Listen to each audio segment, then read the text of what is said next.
Normal cells perform many functions essential to maintaining good health.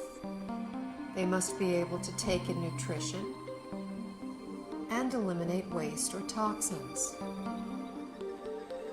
Normal cells must defend themselves from intruders like unfriendly bacteria, fungi, viruses, and free radicals, and repair the damage done by them.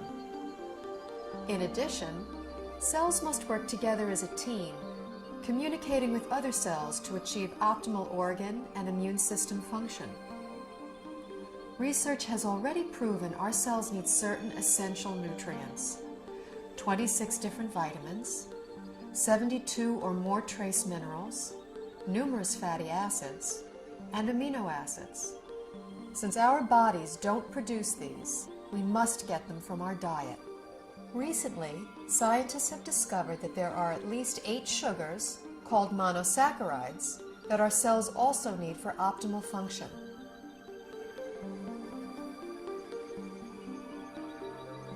Inside cells, these sugars combine with protein strands and form complex structures called glycoforms. The exterior of a healthy cell is covered with a dense forest of these glycoforms. Glycoforms can exchange infinite combinations of information depending on their shape and charge. Glycoforms are present on the surface of all cells and actually prevent viruses, bacteria, and other enemy cells from entering a healthy cell by blocking the entrance to the cell's surface. Glycoforms can hold on to an enemy cell until an immune system cell can arrive to destroy it. Healthy immune system cells can also accurately identify normal cells and not interfere with their function. Cells covered with glycoforms enable clear and accurate cell-to-cell and system-to-system communication, creating an information superhighway within the body. Glycoforms play a vital role in every human physiological process: immune system response, tissue regeneration, cell replication, growth, and structural stability. They are even responsible for the attraction of sperm cells to an egg cell surface to foster fertilization. When a cell does not receive the nutrition it needs, it cannot produce energy, and it really loses its function. Healthy cells don't function optimally without glyconutrients. That's all there is to it. We now know how important these 8 sugars are to human health.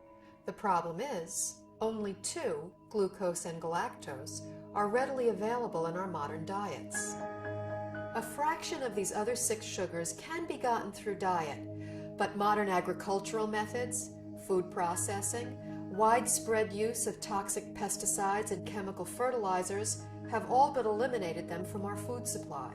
It's only really been since a little before World War II that what we now call conventional methods, that's fertilizer and pesticides, even came into being. What was conventional farming for thousands of years, we're calling alternative farming and organic farming, and what we're calling conventional is actually a new experiment. The connection of healthy soil to healthy plants and to healthy people cannot be underestimated.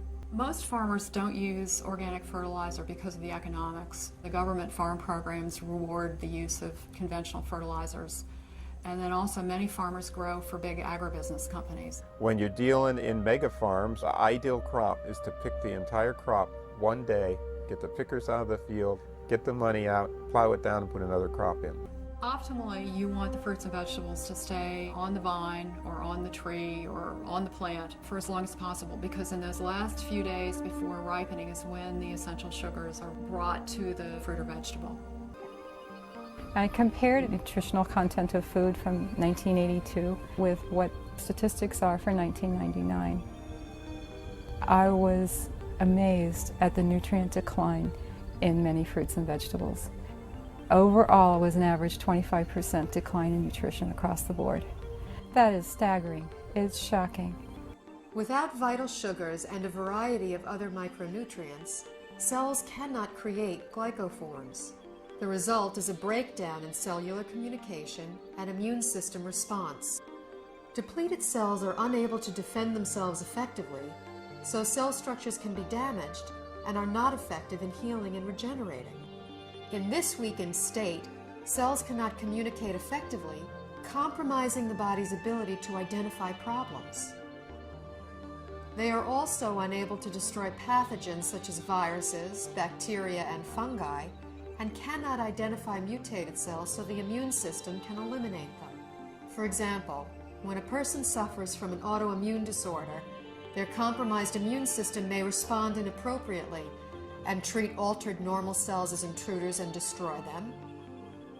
It may allow mutated cells to proliferate, or the immune system may not respond at all, leaving the body extremely vulnerable to many types of infectious agents. I hope to see a paradigm shift in treatment in the future, where you have a truly integrative approach between traditional medical care and nutritional support. And this would ultimately give people not only a longer life, but a better quality of life.